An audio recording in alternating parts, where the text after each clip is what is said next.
Un roi, chapitre 21. Après ces événements, voici ce qui arriva. Un certain Naboth, de Jizréel, avait une vigne à Jizréel, à côté du palais d'Akab, roi de Samarie. Akab ordonna à Naboth, « Donne-moi ta vigne, pour que j'en fasse un jardin potager, car elle est tout près de ma maison. Je te donnerai à la place une vigne meilleure, ou, si tu préfères, je te payerai sa valeur en argent. » Mais Naboth répondit à Akab, « Que l'Éternel me garde de te donner l'héritage de mes ancêtres. » Akab rentra chez lui, triste et irrité, à cause de cette réponse que lui avait faite Naboth de Jizréel. « Je ne te donnerai pas l'héritage de mes ancêtres. » Il se coucha sur son lit, tourna son visage contre le mur et ne mangea rien. Sa femme Jézabel vint le trouver et lui dit, « Pourquoi es-tu triste et ne manges-tu pas ?» Il lui répondit, « C'est parce que j'ai parlé à Naboth de Jizréel et que je lui ai dit, « Donne-moi ta vigne pour de l'argent ou, si tu veux, je te donnerai une autre vigne à la place. » Mais il a répondu, « Je ne te donnerai pas ma vigne. » Alors sa femme Jézabel lui dit, « Est-ce bien toi maintenant qui es roi d'Israël? Lève-toi, prends de la nourriture et que ton cœur se réjouisse. C'est moi qui vais te donner la vigne de Naboth de Jizréel. » Elle écrivit alors, au nom d'Akab, des lettres qu'elle marqua de l'empreinte du roi, puis elle les envoya aux anciens et aux magistrats qui étaient concitoyens de Naboth. Voici ce qu'elle écrivit dans ces lettres. Proclamez un jeûne. Placez Naboth au premier rang du peuple et mettez en face de lui 2 vauriens qui témoigneront contre lui en prétendant qu'il a maudit Dieu et le roi. Puis conduisez-le à l'extérieur de la ville et lapidez-le jusqu'à ce qu'il meure. Les hommes de la ville de Naboth, les anciens et les magistrats qui étaient ses concitoyens, agirent comme Jézabel le leur avait fait dire. Ils se conformèrent à ce qui était écrit dans les lettres qu'elle leur avait envoyées. Ils proclamèrent un jeûne et placèrent Naboth au premier rang du peuple. Les 2 vauriens vinrent se mettre en face de lui et témoignèrent contre Naboth devant le peuple en prétendant qu'il avait maudit Dieu et le roi. Puis ils le conduisirent à l'extérieur de la ville et le lapidèrent jusqu'à ce qu'il meure. Ils firent alors dire à Jézabel, « Naboth a été lapidé et il est mort. » Lorsque Jézabel apprit la nouvelle, elle dit à Akab, « Lève-toi, prends possession de la vigne de Naboth de Jizréel, qui avait refusé de te la céder pour de l'argent. En effet, Naboth n'est plus en vie, il est mort. » Dès qu'il apprit que Naboth de Jizréel était mort, Akab se leva pour descendre à sa vigne afin d'en prendre possession. Alors la parole de l'Éternel fut adressée à Élie le Tishbite. « Lève-toi, descends à la rencontre d'Akab, le roi d'Israël, qui se trouve à Samarie. Le voilà dans la vigne de Naboth, où il est descendu pour en prendre possession.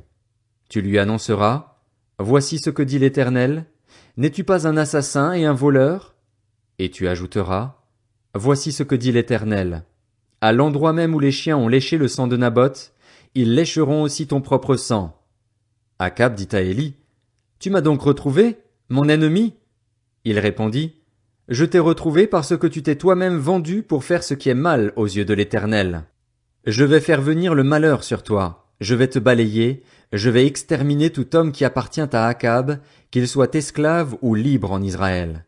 Je vais rendre ta famille pareille à celle de Jéroboam, fils de Nébat, et à celle de Baécha, fils d'Akija, parce que tu m'as irrité et que tu as fait pécher Israël. » L'Éternel parle aussi à Jézabel. Il dit, « Les chiens mangeront Jézabel près du rempart de Jizréel.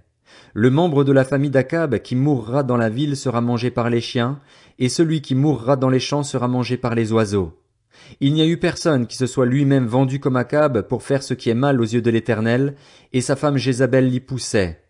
Il a agi de la manière la plus abominable en suivant les idoles, comme le faisaient les Amoréens, ces peuples que l'Éternel avait dépossédés devant les Israélites. » Après avoir entendu les paroles d'Élie, Akab déchira ses habits, se couvrit d'un sac à même la peau et jeûna.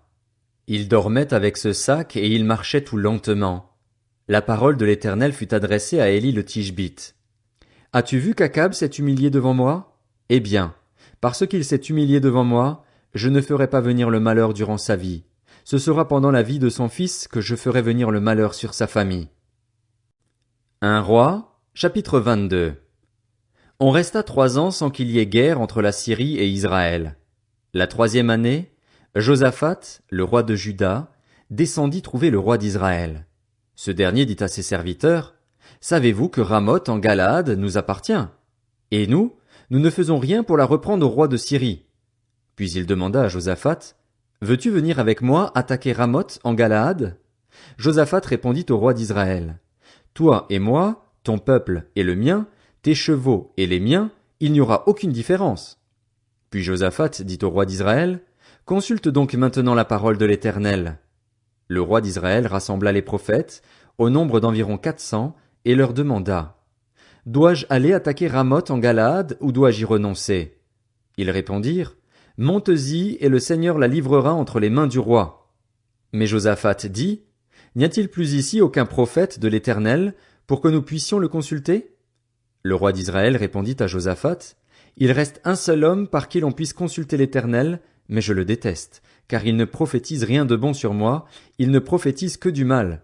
C'est Michée, fils de Jimla. Josaphat répliqua, que le roi ne parle pas de cette manière. Alors le roi d'Israël appela un eunuque et lui dit, fais venir tout de suite Michée, fils de Jimla. Le roi d'Israël et Josaphat, le roi de Juda, étaient assis chacun sur son trône, habillés de leur tenue royale, sur la place qui se trouve à l'entrée de Samarie, et tous les prophètes prophétisaient devant eux. Sédécias, fils de Kenaana, s'était fabriqué des cornes en fer et il affirma, voici ce que dit l'Éternel, avec ces cornes tu frapperas les Syriens jusqu'à leur destruction. Tous les prophètes renchérissaient, monte à Ramoth en Galaad, tu connaîtras le succès et l'Éternel la livrera entre les mains du roi. Le messager qui était allé appeler Michée lui dit, les prophètes sont unanimes pour prédire du bien au roi. Que ta parole soit donc pareille à celle de chacun d'eux. Annonce du bien. Michée répondit, l'Éternel est vivant. Je communiquerai ce que l'Éternel me dira. Lorsqu'il fut arrivé vers le roi, celui-ci lui dit, Michée, devons-nous aller attaquer Ramoth en Galaad ou devons-nous y renoncer? Il lui répondit, monte-y, tu connaîtras le succès et l'Éternel la livrera entre les mains du roi. Le roi lui dit, combien de fois me faudra-t-il te faire jurer de ne me dire que la vérité au nom de l'Éternel? Michée répondit, je vois tout Israël dispersé sur les montagnes, comme des brebis qui n'ont pas de berger. Et l'Éternel a dit, ils n'ont pas de seigneur. Que chacun retourne en paix chez lui. Le roi d'Israël dit à Josaphat, ne te l'avais-je pas dit? Il ne prophétise rien de bon sur moi, il ne prophétise que du mal. Michée ajouta, eh bien, écoute donc la parole de l'Éternel. J'ai vu l'Éternel assis sur son trône, et tous les corps célestes debout près de lui, à sa droite et à sa gauche. L'Éternel a dit, qui va persuader Akab de monter à Ramoth en Galaad afin qu'il y meure? Ils ont répondu l'un d'une manière, l'autre d'une autre. Mais un esprit est venu se présenter devant l'Éternel et a dit, moi, je vais le persuader. L'Éternel lui a dit, comment? Je vais sortir, a-t-il répondu, et je vais être un esprit de mensonge dans la bouche de tous ses prophètes. L'Éternel a dit, tu le persuaderas, tu vas y parvenir, sors et agis de cette manière. Maintenant, l'Éternel a mis un esprit de mensonge dans la bouche de tous les prophètes que voici, mais lui, il a prononcé le malheur contre toi. Alors Sédécias, fils de Kenaana, s'approcha, frappa Michée sur la joue et dit, par où l'esprit de l'Éternel est-il sorti de moi pour te parler?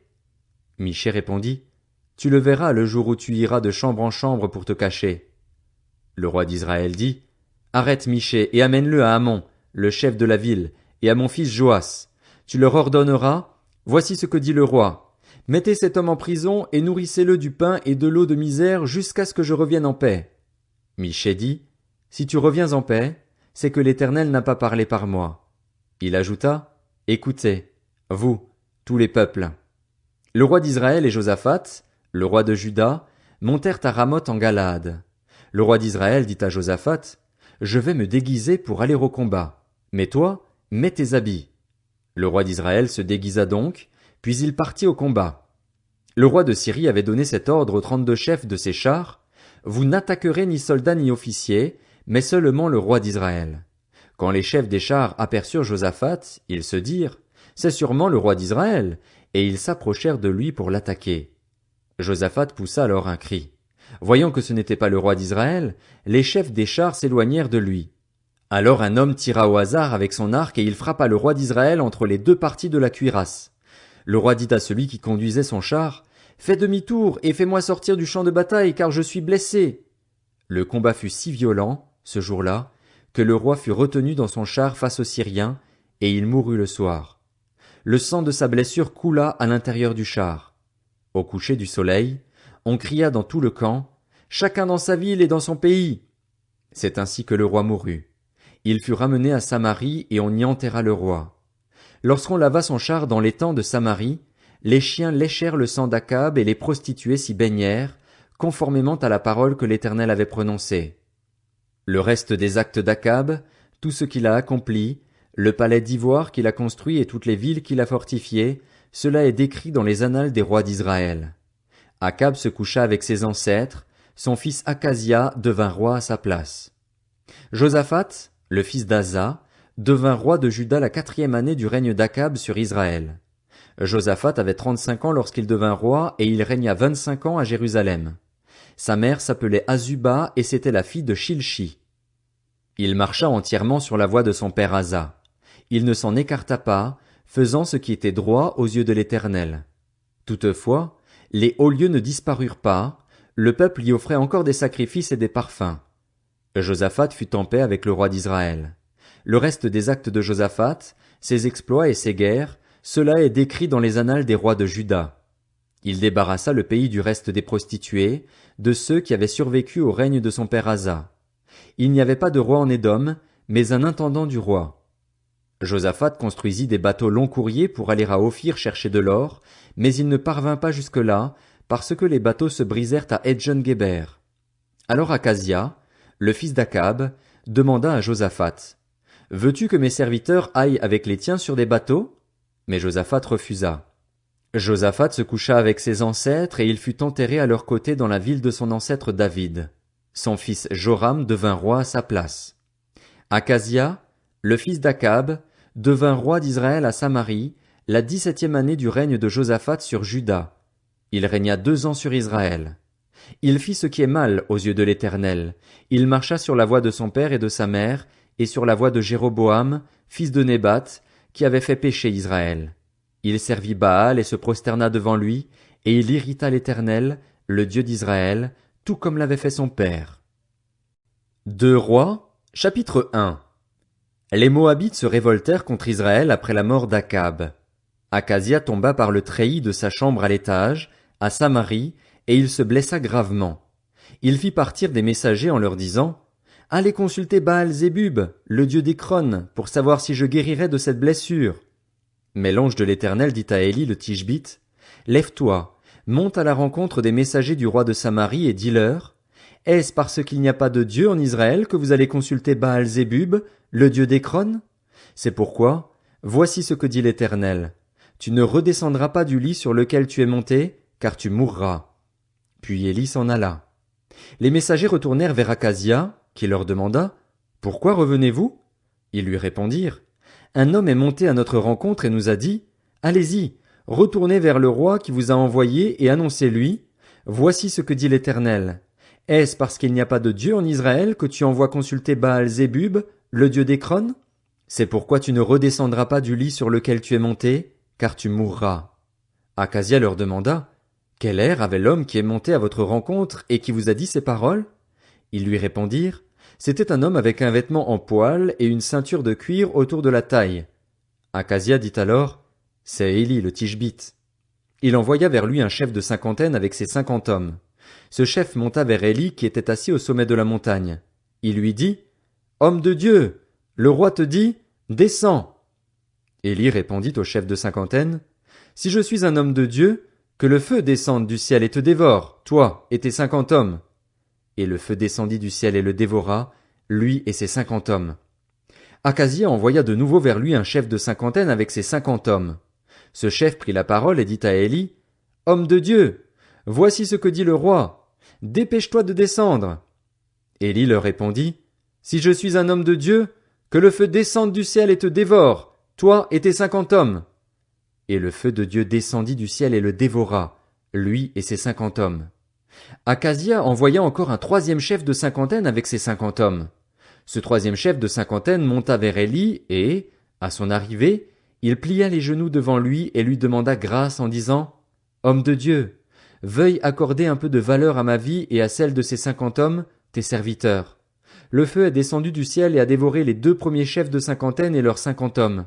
Mais maintenant, veuille accorder un peu de valeur à ma vie. » L'ange de l'Éternel dit à Élie, descends avec lui, n'aie pas peur de lui. Élie se leva et descendit avec ce chef vers le roi. Il lui annonça, voici ce que dit l'Éternel. Parce que tu as envoyé des messagers consulter Baal-Zébub, le dieu d'Écron, comme s'il n'y avait pas, en Israël, de Dieu dont on puisse consulter la parole, tu ne redescendras pas du lit sur lequel tu es monté, car tu mourras.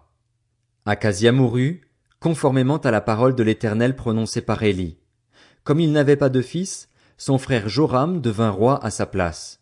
Cela se passa la 2e année du règne de Joram, le fils de Josaphat, sur Juda. Le reste des actes d'Akazia, ce qu'il a accompli, cela est écrit dans les annales des rois d'Israël.